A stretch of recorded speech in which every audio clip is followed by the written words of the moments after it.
Liberdade forçada. Outubro de 2018. Minha nova liberdade forçada estava agora estabelecida e eu não temia mais o desconhecido. Eu odiava esperar os papéis finais do divórcio, preocupada se o James realmente faria isso e como eu iria sobreviver se ele fizesse. Eu não precisava mais me preocupar com isso, porque eu vivi e sobrevivi. Eu gostaria de dizer que sobrevivi sem cicatrizes, mas isso não aconteceu. Assinar os papéis do divórcio me machucou bastante e eu construí muralhas ao meu redor. Claramente, as consequências de não seguir o que ele havia me mostrado muito tempo antes de eu enfrentar o divórcio. Eu nunca quis sentir aquela dor novamente. Para mim, aquilo significou não dar mais ao James a chance de me machucar novamente e colocar minha restauração na prateleira. Eu estava surpresa em como meus sentimentos em relação a ele tinham mudado, mas não insisti nisso. Tentei não pensar nele e me derramei ao Senhor. No meio tempo, eu estive visitando a igreja da Jude todos os domingos e às terças-feiras e eu amava. Evelyn começou a participar do coral infantil e estava amando. Uma noite, enquanto eu orava, me senti convencida. O Senhor tinha me dito que eu não estava fazendo sua vontade para mim. Ele me lembrou de sua promessa, que ele tinha feito meses atrás e que o James e eu ficaríamos juntos novamente. A visão que eu tive uma vez, a qual me encheu de esperança na ocasião, agora era uma que eu desejava nunca ter visto. Eu não queria mais me reconciliar com o James, eu não queria ser submissa a ele, eu queria liberdade dele e de todo o laço de vida de casada. Eu queria passar meus dias lendo a Bíblia o dia todo e não me preocupar em cozinhar o jantar do James. Eu queria sair e fazer o que me agradasse, sem encaixar minha rotina com a do James. Eu estava adorando não sofrer por alguém que não se importava. Eu não estava mais chateada com o James. Na verdade, eu o entendi. É assim que ele deve ter se sentido quando me deixou. Ele não precisava mais se preocupar com meu comportamento contencioso e ciumento. James não precisava mais se preocupar em me agradar, e isso me deu um clique. Mas o Senhor me disse que eu estava olhando para a direção errada. Prometi amar o James, não importasse o quão ruim ele estivesse sendo. Eu era uma hipócrita, eu estava fazendo exatamente o que James tinha feito. Meu comportamento não era melhor que o dele. Encontrei um caminho para viver que era menos doloroso e coloquei a facilidade acima da pessoa que eu tinha prometido amar para sempre. Deus nos havia unido e disse: nenhum homem pode separar, e me incluía nisso. Eu estava triste novamente, porque eu sabia que o Senhor tinha um plano para eu prosperar e não falharia. Mas o plano incluía acreditar em Deus por nosso casamento, e eu não fiz isso. Eu disse ao Senhor que estava feliz sem o James e ele sem mim, mas eu sabia que estava tentando fazer o meu jeito de escapar da vontade do Senhor, do seu plano. Como eu poderia dizer que amava o Senhor e desobedecê-lo? Eu sabia que tinha que permanecer na brecha pelo James, dia após dia, para o Senhor me mostrar como amar ao James, e ele fez. Foi difícil para mim. Eu sabia que tinha que chorar para derrubar as muralhas e permitir estar vulnerável ao James novamente. O que eu temia? James tinha vindo visitar as crianças durante o mês e tinha percebido a mudança em mim. Ele perguntou se eu estava chateada com ele por causa dos papéis do divórcio e eu sinceramente disse a ele que não. Durante uma das visitas do James, ele me pareceu nervoso e quis me pedir opinião sobre um assunto que ele achava difícil discutir. Uma colega de trabalho tinha convidado para um encontro, mas ele não sabia como lidar com a situação. Eu estava surpresa que ele tinha me pedido opinião sobre isso. Ele interpretou minha surpresa com raiva. Eu ri e disse a ele que eu não estava chateada, afinal. Eu apenas não tinha entendido porque ele estava perguntando para mim. Ele rapidamente percebeu que tinha sido inapropriado e, parecendo se desculpar, quis mudar de assunto. Eu ri e disse a ele que eu não estava chateada, mas surpresa que ele tinha pensado que eu pudesse ajudar com esse assunto. Eu disse a ele que, se ele estivesse pedindo permissão para sair com alguém, não era necessário. Ele me olhou perplexo. Finalmente, eu realmente tinha deixado ir, e isto fez toda a diferença em não me machucar mais. Foi quando um interruptor parece ter sido ligado na mente dele. Ele disse que havia rejeitado e não estava perguntando se poderia ir, mas como evitar caso ela o convidasse novamente. Ele me disse que ela havia comprado um presente de inauguração da casa para ele e isso constrangeu. Ele convidou alguns amigos do trabalho para seu apartamento. Ela ouviu e correu para lhe comprar um presente. Ele não quis ser rude em não aceitar o presente, mas também não queria ficar com ele.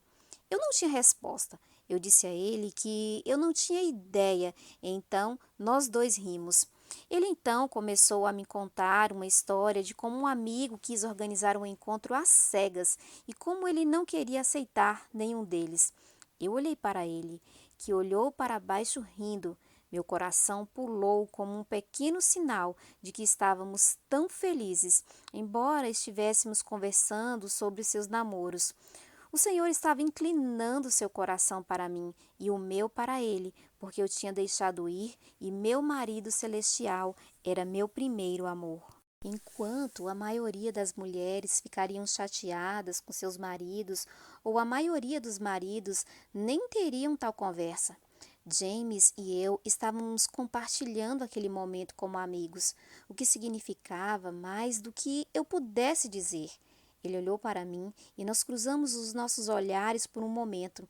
Eu saí rapidamente e fui lavar a louça. Ele ficou mais um pouco e jantamos juntos naquela noite. Nos evitamos qualquer assunto profundo e apenas assistimos à televisão juntos e eu estava bastante confortável com o silêncio. Na semana seguinte, James veio novamente para uma visita, mas dessa vez ele veio num humor diferente. Ele pareceu depressivo e eu perguntei se estava tudo bem. Ele deitou no sofá e começou a me contar sobre os problemas que estava enfrentando ultimamente. Eles eram, na maioria, problemas familiares e vinham de todo o mundo e de todos os lugares, como se ele estivesse fazendo tudo ao mesmo tempo. Então eu perguntei se ele queria orar. Ele imediatamente disse sim, e então eu percebi o que eu tinha pedido. Eu não sabia como orar por outras pessoas. O que eu estava pensando, eu não pude acreditar que tinha perguntado isso a ele, e mais uma vez eu não pude acreditar que ele tinha aceitado tão rapidamente. Rapidamente controlei meus pensamentos e nos demos as mãos e fechamos os nossos olhos. Respirei fundo e exalei. Eu nunca tinha orado alto em frente a alguém, além dos meus filhos, quando eu estava nervosa, mas sabia que eu tinha que fazer. Comecei agradecendo ao Senhor pela oportunidade de orar com o James e permitir meu coração fluir. Parei de pensar sobre o que James deveria estar pensando ou se eu estava orando corretamente. Simplesmente permiti ao Espírito Santo se mover dentro de mim e nós oramos por breves minutos. Fiquei tão envolvida na oração que, quando abri os meus olhos, nem mesmo notei que ele estava chorando. Lágrimas estavam escorrendo pelo seu rosto e eu as limpei. Ele me olhou e agradeceu.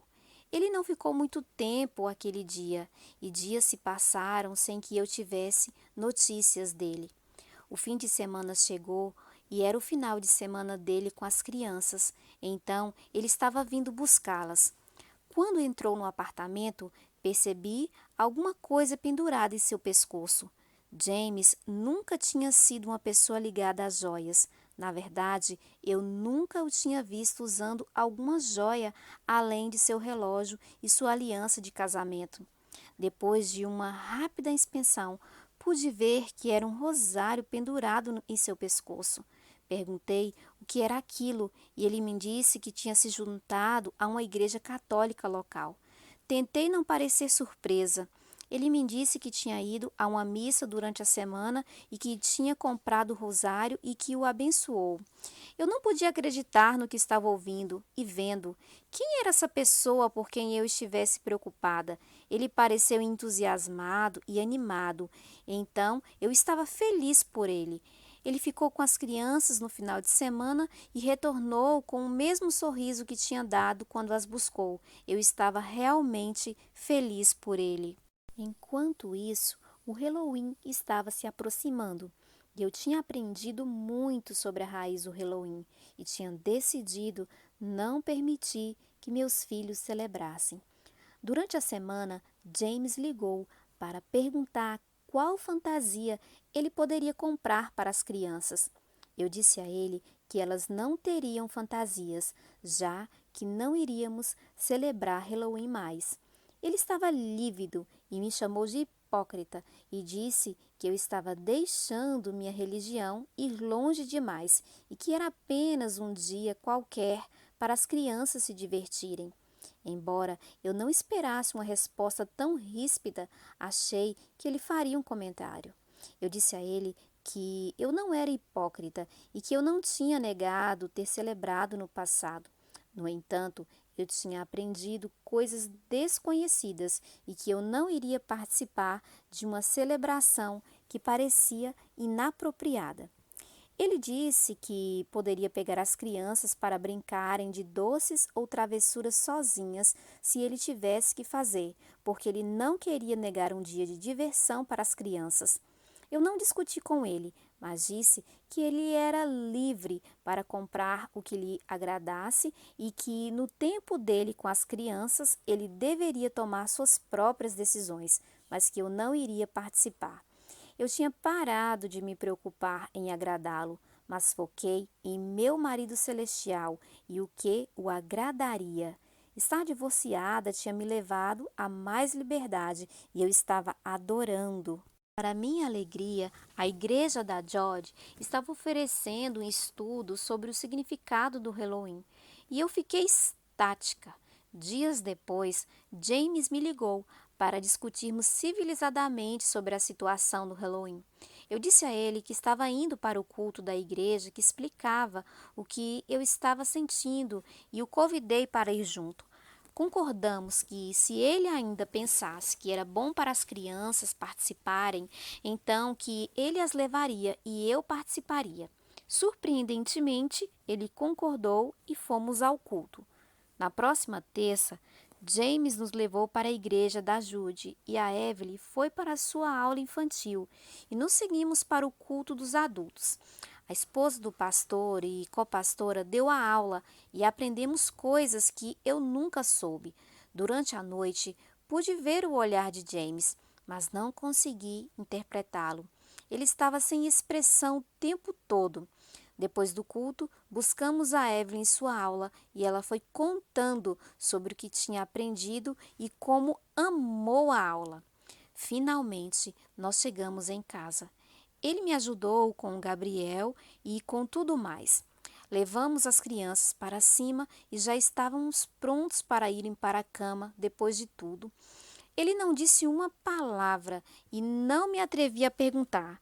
Enquanto ele saía pela porta, ele sorriu e disse: "Não mais Halloween" para esta família e fechou a porta. Eu olhei para a porta e sorri. Finalmente eu estava confiando nele e era maravilhoso.